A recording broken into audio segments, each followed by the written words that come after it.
Hello students, আশা করি সকলে ভালো আছো। এক ঝলকে দেখে নাও West Bengal State University BA political science অনার্সের 6 সেমিস্টারের DSE 3 human rights in a comparative perspective এই পেপারের গুরুত্বপূর্ণ সাজেশান। প্রথমে তোমরা দেখে নাও 5 নম্বরের প্রশ্নের জন্য গুরুত্বপূর্ণ প্রশ্নগুলি। প্রথম প্রশ্নটি দেখো, আন্তর্জাতিক সনদে নাগরিক ও রাজনৈতিক অধিকারগুলি উল্লেখ করো। আন্তর্জাতিক সনদের নাগরিক ও রাজনৈতিক অধিকারগুলি উল্লেখ করো।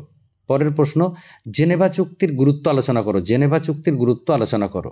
পরের প্রশ্ন, ভারতে দলিতদের সামাজিক অবস্থা আলোচনা করো। ভারতে দলিতদের সামাজিক অবস্থা আলোচনা করো। পরের প্রশ্ন, লিঙ্গ ন্যায় বা লিঙ্গ সমতা বলতে কী বোঝো? লিঙ্গ ন্যায় বা লিঙ্গ সমতা বলতে কী বোঝো? পরের প্রশ্ন, লিঙ্গহিংসার ধারণাটি ব্যাখ্যা করো। লিঙ্গহিংসার ধারণাটি ব্যাখ্যা করো। পরের প্রশ্ন, মানবাধিকার সংক্রান্ত সর্বজনীন ঘোষণা ও অন্যান্য আন্তর্জাতিক চুক্তির মধ্যে পার্থক্য কী? মানবাধিকার সংক্রান্ত সর্বজনীন ঘোষণা ও অন্যান্য আন্তর্জাতিক চুক্তির মধ্যে পার্থক্য লেখো। পরের প্রশ্ন, সেন্সরশিপের ধারণার উপর টিকা লেখো। সেন্সরশিপের ধারণার উপর টিকা লেখো বা সেন্সরশিপ ধারণাটি লিখতে হবে। পরের প্রশ্ন, ব্যক্তি জীবনের স্তরে রাষ্ট্রের নজরদারি কি যুক্তিযুক্ত? ব্যক্তি জীবনের স্তরে রাষ্ট্রের নজরদারি কি যুক্তিযুক্ত? পরের প্রশ্ন, আদিবাসীদের জমির উপর রাষ্ট্রীয় নিয়ন্ত্রণের উপর টিকা লেখো। আদিবাসীদের জমির উপর রাষ্ট্রীয় নিয়ন্ত্রণের উপর টিকা লেখো। পরের প্রশ্ন, মার্কিন যুক্তরাষ্ট্রে সংখ্যালঘুদের নিরাপত্তার উপর একটি টিকা লেখো। মার্কিন যুক্তরাষ্ট্রে সংখ্যালঘুদের নিরাপত্তার উপর একটি টিকা লেখো। তো এই হলো 5 নম্বরের প্রশ্নের জন্য গুরুত্বপূর্ণ 10টি প্রশ্ন। প্রশ্নগুলো তোমরা তৈরি করতে শুরু করো, আশা করি এখান থেকে তোমরা কমন পেয়ে যাবে। এবার তোমরা দেখে নাও 10 নম্বরের প্রশ্নের জন্য গুরুত্বপূর্ণ প্রশ্নগুলি মডিউল অনুযায়ী। প্রথম মডিউলের প্রশ্নগুলি দেখো। প্রথম প্রশ্নটি দেখো, সার্বজনীন মানবাধিকার ঘোষণাপত্রে বর্ণিত অধিকারসমূহের শ্রেণী বিভাজন করো। সার্বজনীন মানবাধিকার ঘোষণাপত্রে বর্ণিত অধিকারসমূহের শ্রেণী বিভাজন করো। অর্থাৎ সার্বজনীন মানবাধিকার ঘোষণাপত্রের যে সমস্ত অধিকারগুলি অন্তর্ভুক্ত করা হয়েছে সেগুলি তোমাদেরকে লিখতে হবে। পরের প্রশ্নটি দেখো, সাংবিধানিকভাবে স্বীকৃত মানবাধিকারের নিরিখে ভারত ও দক্ষিণ আফ্রিকার মধ্যে একটি তুলনামূলক আলোচনা করো। অর্থাৎ সাংবিধানিকভাবে ভারত এবং দক্ষিণ আফ্রিকাতে যে সমস্ত মানবাধিকারের ব্যবস্থা গ্রহণ করা হয়েছে সেগুলির একটা তুলনামূলক আলোচনা করতে হবে। আচ্ছা, পরের প্রশ্নটি দেখো, মানবাধিকার ব্যবস্থার সাথে সামঞ্জস্য রাখতে ভারত যে পদক্ষেপগুলি নিয়েছে তা আলোচনা করো। অর্থাৎ এক্ষেত্রে ভারতবর্ষে যে সাংবিধানিক ব্যবস্থা গ্রহণ করা হয়েছে মানবাধিকার রক্ষার জন্য সেগুলি আলোচনা করতে হবে। এক্ষেত্রে তোমরা একটা এক্সট্রা প্রশ্ন তৈরি করে রাখবে, সেটা হচ্ছে 3 প্রজন্মের মানবাধিকার সম্পর্কে একটি প্রবন্ধ লেখো। 3 প্রজন্মের মানবাধিকার সম্পর্কে একটি প্রবন্ধ লেখো।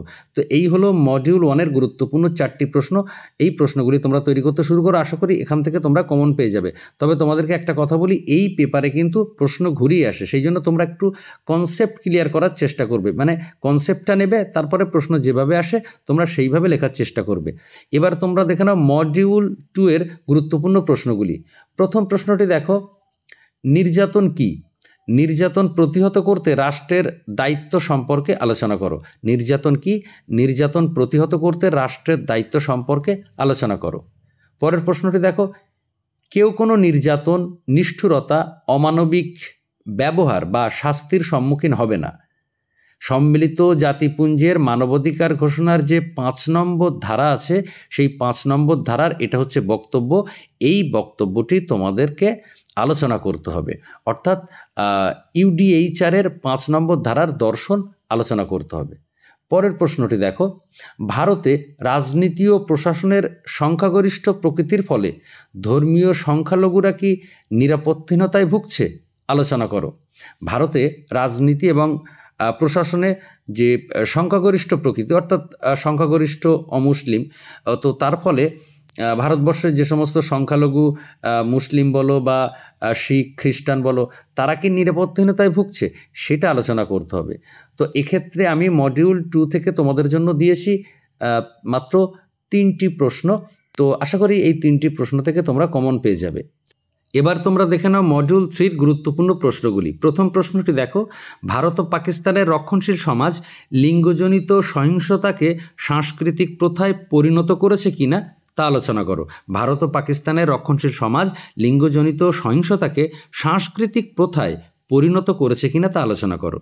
পরের প্রশ্নটি দেখো, দক্ষিণ আফ্রিকাতে বর্ণ বৈষম্যের যুগ একটি কাঠামোগত বর্ণহিংসার যুগ ছিল, আলোচনা করো। দক্ষিণ আফ্রিকাতে বর্ণ বৈষম্যের যুগ একটি কাঠামোগত বর্ণহিংসার যুগ ছিল, আলোচনা করো।